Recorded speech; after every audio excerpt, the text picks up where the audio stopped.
देश के निवासी थे। आज के 100 वर्ष पहले एक कल्पना थी कि ये गुलाम भारत कभी आज़ाद भी होगा, मगर 1857 के क्रांति के बाद जब मंगल पांडे ने अपने अग्रसर को गोली से मार दिया था, उस समय से ये क्रांति का आंदोलन शुरू हुआ, जिसमें हमारे देश के मंगल पांडे, रानी लक्ष्मीबाई, चाचा टोपे, तमाम शहीद मारे गए। लक्ष्मीबाई ने तो यहाँ तक कहा था कि मैं जब लाल बहादुर जी ने कहा, उसकी नीति थी, उसकी कोई संतान नहीं थी, उसका राज जो हड़प लेता था। लक्ष्मीबाई ने कहा मैं अपनी झांसी नहीं दूंगी, उसने कहा मैं ले लूंगा डाक्टिनाथ फ्लैक्स। लाल बहादुर ने कहा था जिसके संतान नहीं वो राज मेरे ब्रिटिश के अधीन होगा।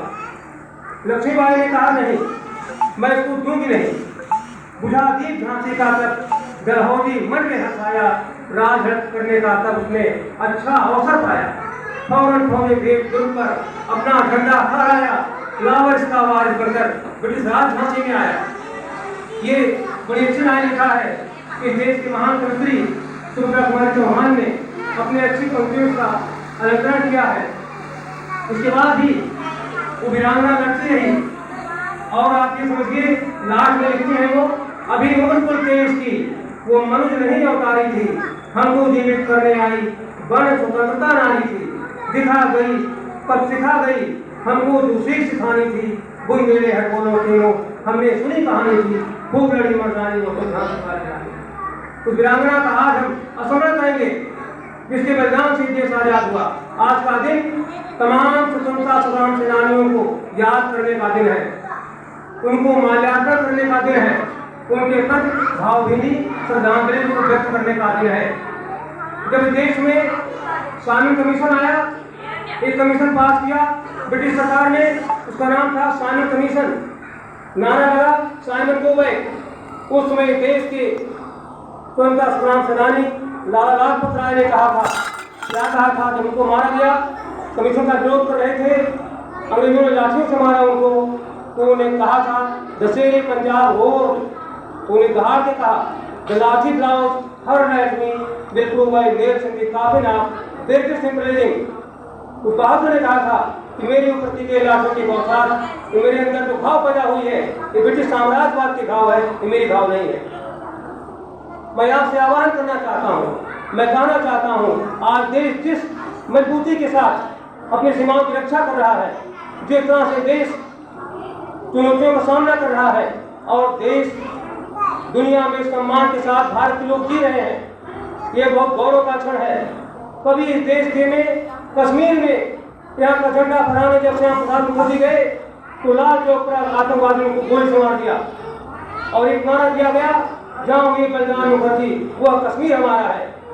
मगर मुझे गर्व है कि देश के प्रधानमंत्री ने उस कश्मीर को जो गुलाम का प्रतीक था, जिसमें भारत का कोई कानून लागू नहीं होता था, बड़ी अफसोस की बात है, ये एक ऐसा देश है जहाँ एक क्षेत्र में कानून लागू न हो, उसी देश का कानून उसी देश में लागू न किया जाए। पहले तो ये कहा जाता था 2 निशान 2 विधान और 2 प्रधान, ये नहीं चलेगा, और वो धारा 370 को खत्म कर दिया गया और कश्मीर भारत का अभिन्न बन गया। इसके लिए मैं इस सरकार को बधाई देना चाहता हूँ। दूसरी बात मैं जरूर कहना चाहता हूँ, इस बात को दोहराना चाहता हूँ, अभी हाल में कुछ लोगों ने अशांति करने का प्रयास किया, धर्म के नाम पर, जात के नाम पर दंगा किया। इसमें मणिपुर की घटना का उल्लेख आता है, जिसमें 2 महिलाओं को घुमा दिया गया बाजार में सरेआम। मगर इसके लिए हम ही आप जिम्मेदार हैं। हम आप में जो मानवता का गुण होना चाहिए, जो हमारे महापुरुष थे, जिन्होंने हमें स्वतंत्रता दिलाई, अपना त्याग किया, हमने उनसे शिक्षा नहीं लिया, हमने मानवता के गुणों का हैरेसमेंट हो गया हमारे अंदर, इसलिए हम ये विभिन्न कार्य कर रहे हैं। हमें इसे बचने का काम करना चाहिए, समाज को जोड़ने का काम करना है, तोड़ने का काम नहीं करना है। मैं बड़े गर्व से कहना चाहता हूँ कि अगर हम अपनी जिम्मेदारी समझें, अपने दायित्व को समझें, अपने कार्यों को समझें, तो जो क्रांतिकारियों का सपना था, जो देश के आजाद कराने वाले क्रांतिकारियों का सपना था, वो पूरा हो जाएगा।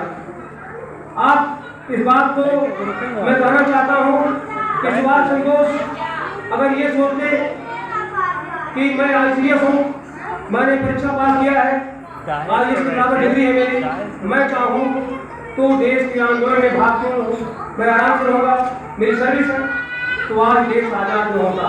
अपनी सर्विस छोड़ दिया उन्होंने और देश के लिए अपने आप को क्या किया, न्यौछावर कर दिया। ये कर्तव्य की भावना का विकास हमें करना ही होगा, हमें मानवता के रास्ते पर चलना ही होगा, तभी देश का विकास होगा।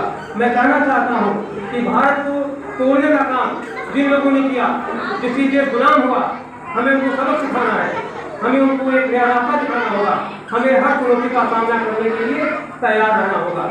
हम तिरंगा लेकर चलते हैं रात में, तिरंगा हमारे देश का सम्मान का प्रतीक है, हमें इसको झुकने नहीं देना है, हमें इसको टूटने नहीं देना है, हमें इसको बिखरने नहीं देना है। इसके लिए हम सबको एकजुट होकर हर मुकाबला को करने के लिए तैयार रहने की आवश्यकता है। आज बड़े पैमाने पर एक तरह का जो समय आ गया है, मैं ये जरूर कहूँगा कि जो आज का युवा है, आज का जो नए बच्चे हैं, ये गुमराह होते जा रहे हैं, संस्कारहीन होते जा रहे हैं।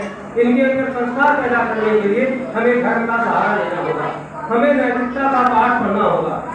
मैं ये कहता हूँ, बड़े गर्व से कहता हूँ, आज बहुत से लोग मोबाइलों पे भगवान के नाम पर, धर्म के नाम पर कमेंट करते हैं। ये बड़ा अफसोस का विषय है। आज कोई आदमी अगर रोड पर दुर्घटनाग्रस्त होता है तो लोग वीडियो बनाते हैं, तो उसका पर्स और पैसा लेके गायब हो जाते हैं, कोई उसे हाथ तक नहीं पहुँचाता। ये कहाँ से भावना पैदा हो गई? क्योंकि हमने कहीं कहीं से धर्म का, नैतिकता का बहिष्कार किया, हम अनैतिक हो गए। अभी किसी ने मुझसे प्रश्न किया कि मंदिर का क्या अर्थ है, माता मंदिर माने क्या होता है? मैंने उनसे कहा, मान्यवर, मंदिर का अर्थ है जहाँ मन आपके अंदर हो जाए, जहाँ मन अंदर हो जाए, जहाँ मन एकाग्र हो, वो मंदिर है। और जब आप किसी अच्छे चित्र को देखोगे तो अच्छे चित्र का निर्माण होता है, अच्छे चित्र को देखकर अच्छे चित्र का निर्माण होता है, तो आपका आचरण बनेगा। हम महापुरुषों को याद करते हैं इसलिए क्योंकि महापुरुषों ने जो कुर्बानियाँ किया, जो उनके आचरण थे, हमें उसको अपनाने की आवश्यकता है। मंदिर में क्या होता है, हम भगवान को जल देते हैं, सुबह उठते हैं, इसके बाद हमारा काम निपट जाता है और हम जो है शरीर से स्वस्थ होते हैं। मैं कहता हूँ कि अगर आप मंदिर नहीं जाओगे तो आपको हॉस्पिटल जाना होगा। आज अक्सर इमरजेंसी में 3000 रुपये फीस मांग लेता है, तो आप बड़े आराम से दे देती हो, क्योंकि आप लोगों को अपना स्वास्थ्य का नियम नहीं पता है। आपने मंदिर को देखा क्या, आपको नहीं हॉस्पिटल। तो जो महापुरुषों ने नियम बनाया था, आचार विचार, आहार विहार, नियम नहीं है। अगर हम उसका पालन नहीं करेंगे, अशुभ रहेंगे और पैसा हमारा डॉक्टर देते रहेंगे। तो ऐसे लोग जो समाज को गोरा करने काम करते हैं, जो निंदा करते हैं धर्म की, भगवान की, ऐसे लोगों से सावधान रहने की आवश्यकता है।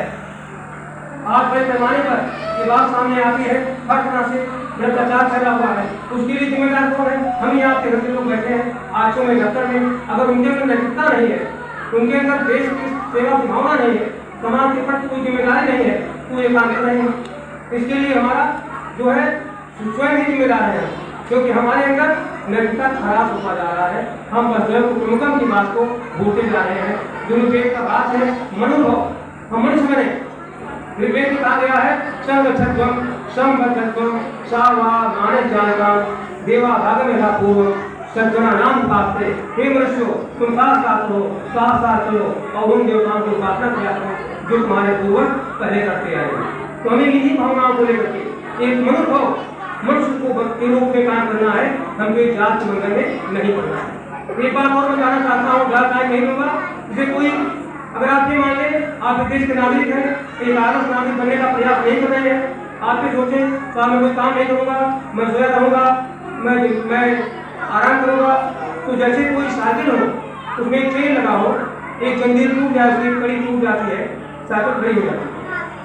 एक कमरा है, बहुत मोमबत्ती चल रही है, अगर कोई मोमबत्ती घुस गई तो वहाँ अंधेरा हो जाएगा। वैसे अगर कोई भी नागरिक इस देश का जो काम नहीं करना चाहता, जो घर के पार आना चाहता है, जो आंसी है, जो काम को पेश कर रहा है, वो देश को कहीं कहीं से कमजोर करने का काम कर रहा है। हमें ये काम नहीं करना है। कहा गया है, एक सामने विद्या न तपो दानम ज्ञानम न शीलम न मूल धर्म ते मतलब के कोई बात होता मनुष्य को प्रेम का करती।